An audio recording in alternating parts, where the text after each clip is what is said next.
Bagi seorang hamba hendaknya senantiasa meneliti anggota zahir dan batinnya setiap pagi dan sore.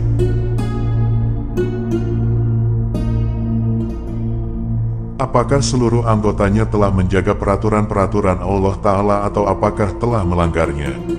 Apakah telah menegakkan apa yang diperintahkan Allah Ta'ala yang berupa menundukkan pandangan, menjaga lisan, telinga, hati dan lainnya, atau tidak?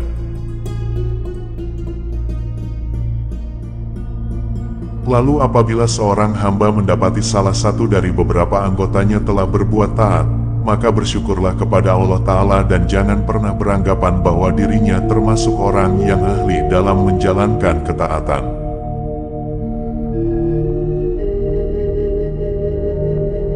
Namun apabila ia mendapati anggotanya berlumuran dosa, maka segeralah menyesalinya dan beristighfar, kemudian bersyukur kepada Allah Ta'ala karena Dia tidak menakdirkan kepadanya kemaksiatan yang lebih besar.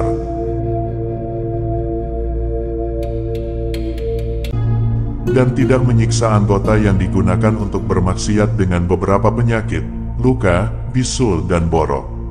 Karena setiap anggota yang digunakan untuk maksiat berhak mendapatkan siksa.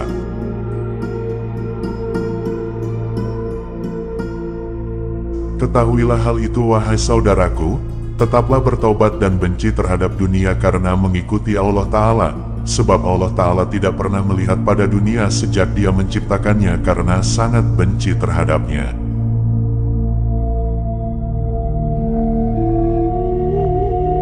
Disebutkan dalam sebuah hadits, cinta harta dan melampaui batas, keduanya dapat menumbuhkan sifat munafik di dalam hati sebagaimana air yang dapat menumbuhkan tumbuh-tumbuhan.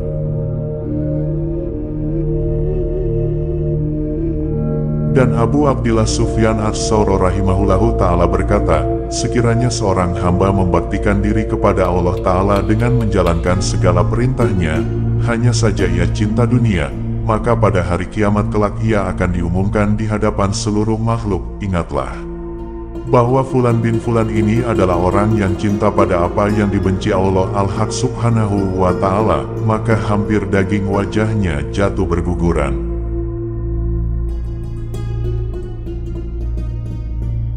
Yang dimaksud cinta dunia di sini yaitu menumpuk-numpuk harta dunia melebihi kebutuhannya secara syar'i.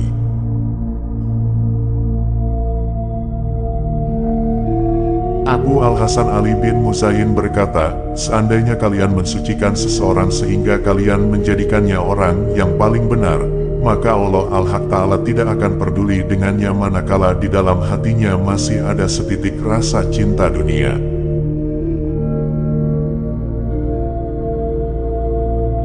Beliau ditanya, bagaimana bila ia mencintai dunia karena untuk menafkahi saudaranya, keluarganya dan orang-orang yang wajib dinafkahi?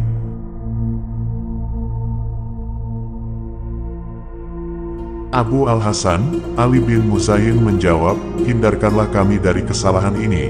Demi Allah, tidaklah hancur orang-orang yang hancur dari golongan ahli tarikat kecuali karena rasa manisnya kaya harta yang ada di dalam hatinya.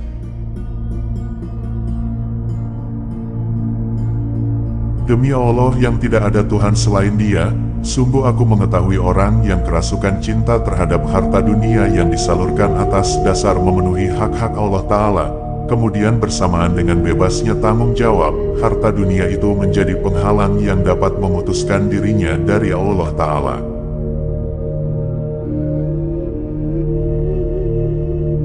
Tuanku Abu Al-Hasan Asy-Syadzili rahimahullahu ta'ala berkata, seorang murid sama sekali tidak akan mampu menempuh jalan usyul ilallah, kecuali ia benar-benar mencintai Allah Al-Haq Ta'ala, dan tidaklah ia cinta kepada Allah Al-Haq Ta'ala sehingga ia benci terhadap dunia dan orang-orang yang cinta dunia, serta berlaku zuhud terhadap kenikmatan dunia.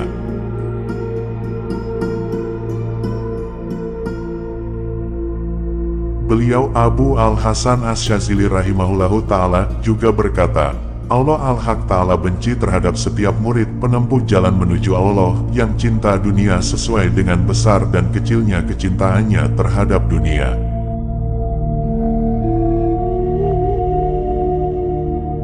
Karena itu wajib bagi seorang murid untuk mengosongkan harta dunia dari tangan dan hatinya pada saat pertama ia masuk tarekat.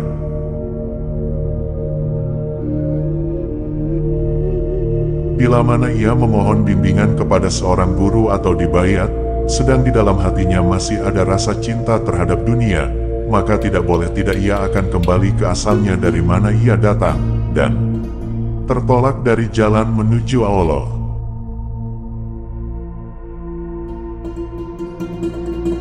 Karena minimal pondasi yang harus ditanamkan oleh seorang murid dalam menempuh jalan menuju Allah adalah berlaku zuhud terhadap dunia.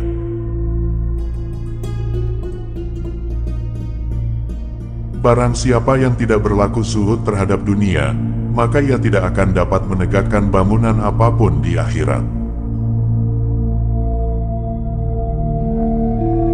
Tuanku Syekh Abdul Qadir Al-Jailani rahimahullahu ta'ala berkata, barang siapa yang menghendaki kebahagiaan akhirat, maka wajib baginya berlaku zuhud terhadap dunia, dan barang siapa yang hendak menempuh jalan menuju Allah Ta'ala, maka wajib baginya berlaku zuhud terhadap akhirat.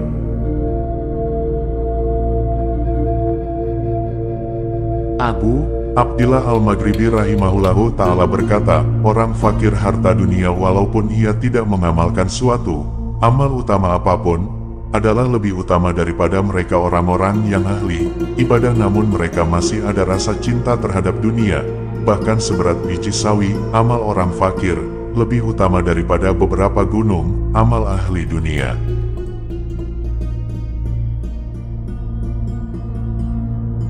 Tuanku Abu Al-Mawahib Asy-Syadzili rahimahullahu ta'ala berkata, ibadah yang disertai cinta dunia dapat menyibukkan hati dan melelahkan raga. Ibadah seperti itu walaupun banyak, nilainya tidak seberapa.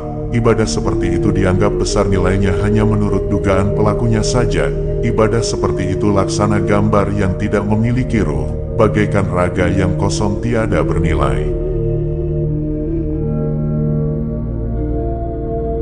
Karena itu, engkau menyaksikan banyak sekali orang-orang berharta yang rajin berpuasa, salat dan haji, namun mereka sama sekali tidak memiliki cahaya zuhud dan tidak pernah merasakan manisnya ibadah.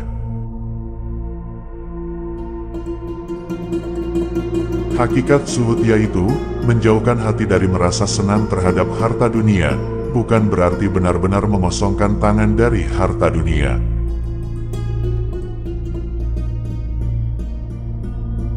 Karena tidak adanya larangan dari pembawa syariat untuk berniaga dan berprofesi, dan tidak seorang ulama pun yang menyatakan demikian itu.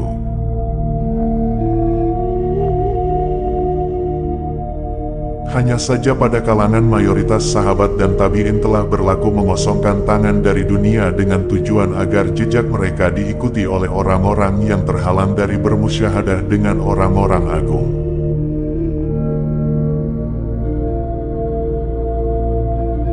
Karena itulah para sahabat dan tabi'in menampakkan kepada mereka sikap zuhud terhadap dunia dengan mengosongkan tangan dan melarang mereka hidup bergelimang harta dunia karena khawatir akan terjebak cinta dunia hingga mereka tidak mendapatkan petunjuk untuk lepas dari rasa cintanya dan berlomba-lomba mendapatkan harta dunia.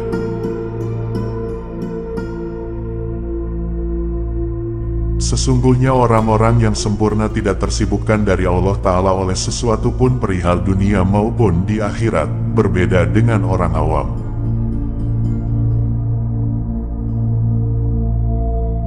Maka hormatlah wahai saudaraku kepada orang-orang besar yang engkau lihat berpakaian mewah, kecuali apabila engkau mengkhawatirkan pengikut-pengikutnya akan mengikuti jejaknya tanpa mengetahui maksudnya, maka hendaknya engkau melarangnya dari hal itu karena khawatir pada murid-muridnya.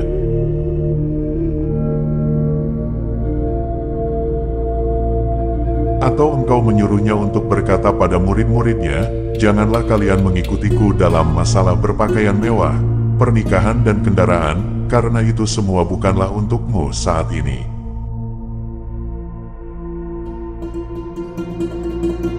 Demikian itu apabila hal tersebut hasil dari harta halal, jika dari harta haram, maka ingkar terhadap guru itu adalah wajib. Fahamilah itu. Kini tidak diragukan lagi bahwa orang-orang yang suhud itu hakikat tidaklah suhud kecuali terhadap perkara yang belum dibagikannya.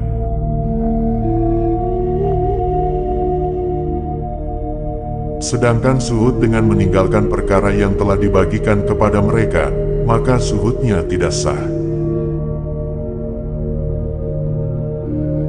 Karena suhud dalam hal itu hanya berupa meninggalkan condongnya hati kepadanya sehingga ia tidak kikir terhadap orang yang berhak untuk mendapatkannya dan tidak tersibukkan olehnya dari beribadah kepada Tuhannya. Ketahuilah hal itu, wahai saudaraku.